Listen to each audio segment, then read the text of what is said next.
মাত্র 1 মিনিটেই বানিয়ে ফেলো অমৃত স্বাদের এই রেসিপি। আজ শ্রাবণের সোমবার, আর সেই শ্রাবণের সোমবার উপলক্ষেই বানিয়ে ফেললাম একদম ঝটপট অমৃত স্বাদের রেসিপি। মুখে দিলেই কিন্তু মনে হবে অমৃত, আর একদম চটজলদি তৈরি হয়ে যাবে। তো রেসিপিটার জন্য এখানে আমি মেজারিং কাপের 1 কাপের থেকে একটু কম পরিমাণ সাবু আমি জলে ভিজিয়ে রেখেছিলাম 1 ঘন্টা। জলটা একদম সাবুর সমানে দিয়েছিলাম, তাতে করে সাবুটা একদম ঝরঝরে রয়েছে। আর দেখো সাবুটা কিন্তু নরম হয়ে গেছে। সাবুটাকে কিন্তু জলে ভেজানোর আগে 2-3 বার ভালো করে ধুয়ে নেবে। তো এই ভেজানো সাবুর মধ্যে আমি প্রথমেই দিয়ে দিলাম 1.5 হাতা মতো মিষ্টি দই। তারপরে দিয়ে দিচ্ছি কিছুটা খেজুরের দানাটা বাদ দিয়ে ছোটো ছোটো করে টুকরো করে নিয়েছি। তারপরে কিশমিশ আমি জলে ভিজিয়ে রেখে দিয়েছিলাম, 1 মুঠো মতো কিশমিশ দিয়ে দিচ্ছি। এগুলো তোমরা বেশি কম দিতে পারো পছন্দ মতো। তারপরে এখানে দিয়ে দিচ্ছি আমি বেদানা। তোমরা পছন্দ মতো যে কোনো ফল এখানে অ্যাড করতে পারো। এবারে একটা 10 টাকা দামের প্যাকেট গুঁড়ো দুধ আমি পুরোটাই দিয়ে দিচ্ছি।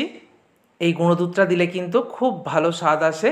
এবার একটু শসা কুচি দিয়ে দিচ্ছি। আবারও বলছি, আপেল থেকে শুরু করে পছন্দ মতো যে কোনো ফল তোমরা এখানে দিতে পারবে। এবারে আমি নারকেলের পাউডার দিয়ে দিচ্ছি, তোমরা ফ্রেশ নারকেল কোড়াও দিতে পারবে। এবার আমি এখানে 5টা মতো কাঁঠালি কলা নিয়েছি, একদম ছোট ছোট করে ছুরি দিয়ে টুকরো করে আমি দিয়ে দিলাম। পাকা কলা নিতে চেষ্টা করবে। এবারে 2টো সন্দেশ আমি একটু হাত দিয়ে এরকম ছোট করে দিচ্ছি, মানে একদম ঝুড়ো ঝুড়ো করে দিলাম। তো এবারে আমি চিনির ব্যবহার করব না, মিষ্টির জন্য আমি 1 হাতা মতো জাগেরি পাউডার, মানে গুঁড়ো করা যে গুড়, সেটা দিয়ে দিচ্ছি।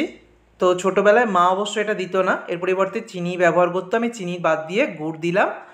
আর এখানে আমি 3-4টে বাতাসা দিয়ে দিচ্ছি। বাতাসা না দিলেও চলে, তবে যেহেতু আজকে শ্রাবণের সোমবার, তাই এরকম স্পেশাল দিনে বানালে কিন্তু একটু বাতাসা আমি অবশ্যই দিতে চেষ্টা করি, কারণ মা ছোটোবেলায় বাতাসা চিনি দিয়েই কিন্তু বানাতো। এবার সব কিছুকে মেখে নিলেই হয়ে যাবে। যদি তোমরা দইয়ের ব্যবহার করো তাহলে দুধ দেওয়ার দরকার নেই, আর যদি তোমরা হাতের কাছে দই না থাকে তাহলে ঘন করা দুধের ব্যবহার করবে। আমি দুধের ব্যবহার করিনি, যেহেতু মিষ্টি দইয়ের ব্যবহার করেছি। আর মিষ্টি দই, কিশমিশ এগুলো কিন্তু বাড়িতেই বানানো যায়। তো আমি রেসিপি অনেক আগেই দিয়েছি, ডেসক্রিপশানে লিঙ্ক দিয়ে দেবো।